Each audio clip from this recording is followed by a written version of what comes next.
ఎప్పుడైనా కాళ్ళు నొప్పుతోనో తలనొప్పుతోనో మీ అమ్మాయి ఇంట్లో ఉంటే ఒక్కరోజు నాకు పోయిన తర్వాత అడిగినా ఎందుకు పడుతున్నానే వీళ్ళు పడుకుంటే ఎట్లా హోంవర్క్ వాళ్ళది నేను హోంవర్క్ చేసుకోవాలి, నాకు అది కావాలా చేసి పెట్టు.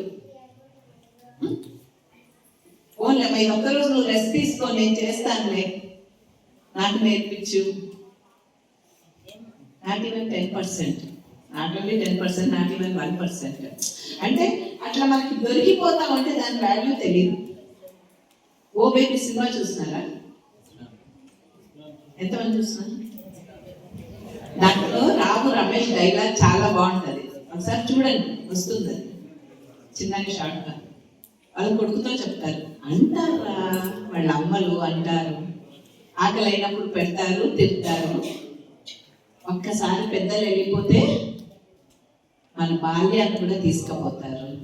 Almost we all are in that phase. తెలుసా? మా పేరెంట్స్ లేరు అంటే అలసిపోతే మేము ఒకరిని కన్సోల్ చేయడమే కానీ మాకు కష్టమో నష్టమో వస్తే మేము ఎవరి దగ్గర చెప్పుకోలేము. బికాస్ 90 ఏళ్ళు ఉంది అక్కడ. మా ఇంట్లో మా అత్తగారు ఉన్నారు, 88 years old. మా ఆయన 9:30కి వస్తారు బ్యాంకు నుంచి, వచ్చి ఒకసారి అట్లా వాళ్ళ అమ్మ బెడ్రూమ్లోకి వెళ్ళి వస్తారు కన్సోలింగ్. ఆమె ఆయన నీ కష్టం ఏంటి, నువ్వు అలసిపెట్టిన అవన్నీ కాదు, ఏమి ఇంత లేట్ అయింది, 1 thing she will ask. Sunday మనం పోతుంటే ఏం ఆదివారం కూడా పోతున్నావా? గ్రేట్ కన్సోలేషన్ కదా. అంటే వాళ్ళ బరువు ఒక మాటతో తగ్గిపోతుంది. Still he is son. ఏ పిల్లోడు ఇంకా రాలేదా, ఓ రోజు లేట్ అయిందనుకో, చిల్లాస్ సార్ ఆయనకి ఇంకా బాల్యం ఉంది. వాళ్ళ అమ్మ వంట చేయకపోవచ్చు, తినిపించకపోవచ్చు, క్యారెట్ కట్టకపోవచ్చు, ఏం చేయకపోవచ్చు, బట్ ఒక అందరికీ అదృష్టం ఉండదు. ఉన్నప్పుడు దాన్ని విలువ తెలుసుకోండి. Give due respect to the parents. Are you all with me? ఏదైనా ఒక్కరోజన్నా అమ్మ చేసిన కష్టం, అసలు చేసిన వంట బాగుంది, ఉప్పు వాళ్ళే మాస్టర్ చెఫ్లు కాదు, జీవితాంతం చేయాల్సిన వంట, పొద్దున్న 2 గంటలు, మధ్యాహ్నం 2 గంటలు, సాయంత్రం 2 గంటలు. అండ్ హౌస్ వైఫ్ 5 జాబ్ ఇచ్చే సత్య జాబ్స్ 3 hours ఉండవు, RRR ఉండదు, రికగ్నైజేషన్ ఉండదు, రెమ్యునరేషన్ ఉండదు, రిటైర్మెంట్ ఉండదు. అర్థమైందా?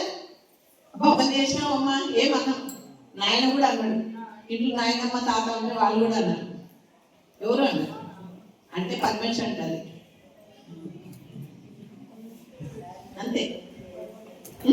ఎందుకంటే రేపు కొంచెం ఎక్కువ పెడుతున్నాను, లేదా హార్ట్ఫుల్ గా చెప్తారు, పేరు పెడితే మళ్ళీ అమ్మ పెట్టదని, అవును కదా. అండ్ నో రెమ్యునరేషన్, అమ్మకి ఏమైనా జీతం ఇస్తానమ్మా ఇవ్వట్లేదు. ఓ రిటైర్మెంట్ ఉందా? ఏం లేదు. మీకు చేయాలా, రేపు పొద్దున మీ పెళ్ళాలు వస్తే చేయాలా, మీ మొగుళ్ళు వస్తే చేయాలా, మీ అత్తమామలు వస్తే చేయాలా, మీకు పిల్లలు పుడితే వాళ్ళు కూడా చేయాలా. పోనీ అట్లా కామదేవుని ఏ రోజైనా గుర్తించారా మరి ఇంట్లో? గుర్తించినారా? పోనీ ఈ రోజు తర్వాత గుర్తించండి, రైట్? కల్పవృక్షం అంటే ఎప్పుడైనా విన్నారా? ఏంది కల్పవృక్షం అంటే? ఆ చెట్టు కింద కూర్చొని ఏ కోరిక కోరితే ఆ కోరిక తీరిపోతుంది. ఇప్పుడు శ్రీనివాసులు సార్కి ఒక డ్రీమ్ ఉంది, ఈ బిల్డింగ్ ని 2 ఫ్లోర్లు 3 ఫ్లోర్లు కట్టి బాగా KG to PG చెయ్యాలి అని. ఆయనకి ఎంత డ్రీమ్ ఉన్నా ఆయన ఒకసారిగా చేసుకోలేరు, స్టెప్ బై స్టెప్ చేసుకోవాలి. ఇది ఈ స్టేజ్కి రావడానికి ఆయన చాలా కష్టపడినారు. బ్యాంక్ బ్యాలెన్స్ చూసుకోవాలి, అప్పులు చూసుకోవాలి, ఆస్తులు చూసుకోవాలి, లాభం చూసుకోవాలి, నష్టం చూసుకోవాలి, పేమెంట్ చూసుకోవాలి. There is a big balance sheet. మీకు ఏమన్నా కావాలి, ఒక డ్రెస్ కావాలి, షూస్ కావాలి, సినిమాకి పోవాలి, ఫ్రెండ్స్తో పార్టీ చేసుకోవాలంటే మీకు అవసరం ఆ బ్యాలెన్స్ షీట్లో. ఏమంటారు? నా అంటారు. ఏమంటారు? ఎక్కడుంది మీ కల్పవృక్షం? మీ నాన్న మీ కల్పవృక్షం. బయట ఒక క్యాప్షన్ పెట్టించిన మీ మేడంతో, పిల్లల అవసరాల కోసం నాన్న అప్పులు చేస్తాడు, ఆ అప్పులు తీర్చుకోవడానికి అమ్మ అవసరాలు దాచేసుకుంటుంది. This is parents. Are you getting me? గుర్తించండి. మనం ఈరోజు ఇలా నడుస్తున్నాము, ఇలా ఉన్నాము, ఇలా చేస్తున్నాము అంటే ఎవరు కారణం? సమ్ టైమ్స్ మీకు అంత అద్భుతంగా అనిపించకపోవచ్చు, లేదా దురదృష్టవశాత్తు పేరెంట్స్ లేకపోయి ఉండొచ్చు, లేదా పక్కింట్లో ఉండే లేకుంటే పెదనాన్ననో మేనమామ వాళ్ళ అద్భుతమైన తల్లిదండ్రులుగా మీకు కనిపించుండొచ్చు.